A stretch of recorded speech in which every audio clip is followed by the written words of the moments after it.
All right, welcome back. We're going to do a second example, a second substitution example of these systems of linear equations in two variables. Our equations here, 2x plus 5y equals 1 and negative x plus 6y is 8. Ignore the green circle around the negative x for now. The idea is we're going to try to substitute, which means look for the easiest of these sort of like four variable terms to solve for and sort of get down to either y equals or x equals. Negative x is circled, of course, because that's going to be the easiest one here to solve for, right? I'm looking in particular for ones where we don't need to do any division. 2x, 5y, we're going to have to do division by 2 or by 5 there. 6y, we'd have to do division by 6 at some point. None of those are going to be able to sort of get us out of here without giving us some fractions.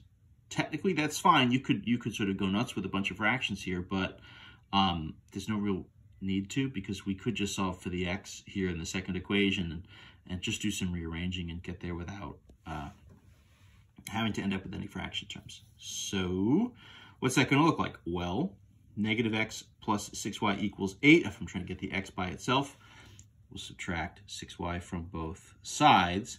That gets me over here in green. This is sort of negative x equals negative 6y plus 8. That's extremely close to what I want. Technically, what I want is positive x equals a value, not negative x. But that's easy enough to fix. I can essentially just divide everything by negative 1.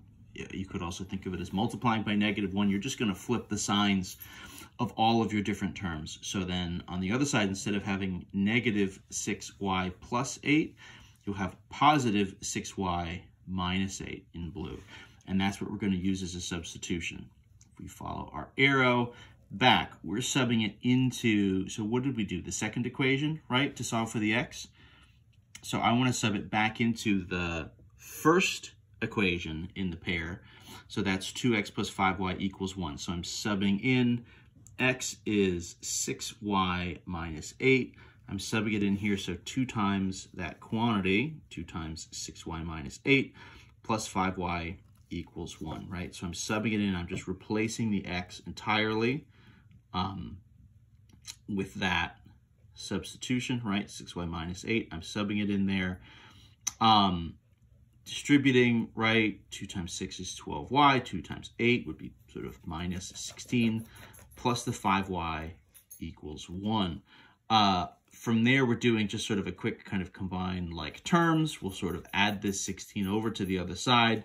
That gets us 17 on the right, which is probably not the number we're hoping for, but 12y plus 5y also gets us 17.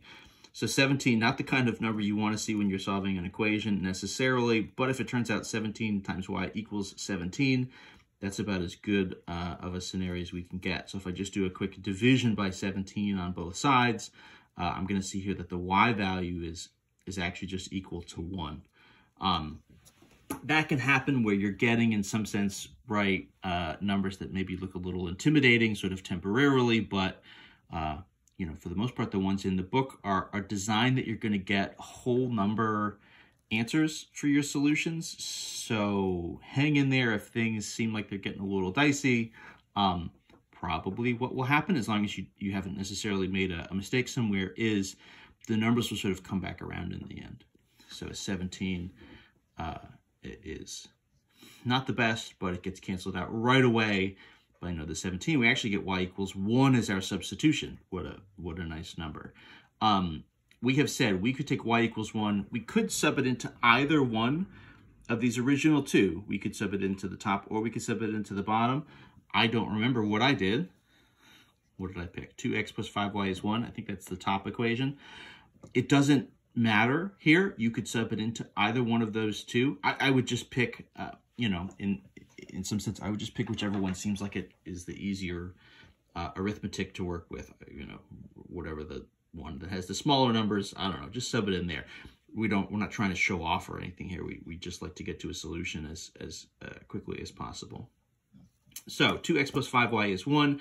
If the y value in our solution is going to be equal to 1, that means 2x plus 5 times 1 is 1. Well, 5 times 1 is 5.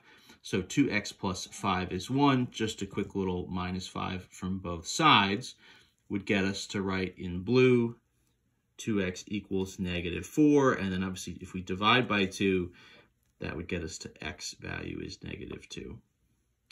So the final solution is both of those values together. The x is -2 and the y value is +1. So my solution is the pair xy equals -2, 1, right? The x value is -2 and the y value is 1. And that's the idea. So that's another substitution example done from the start. So this is section 8.1.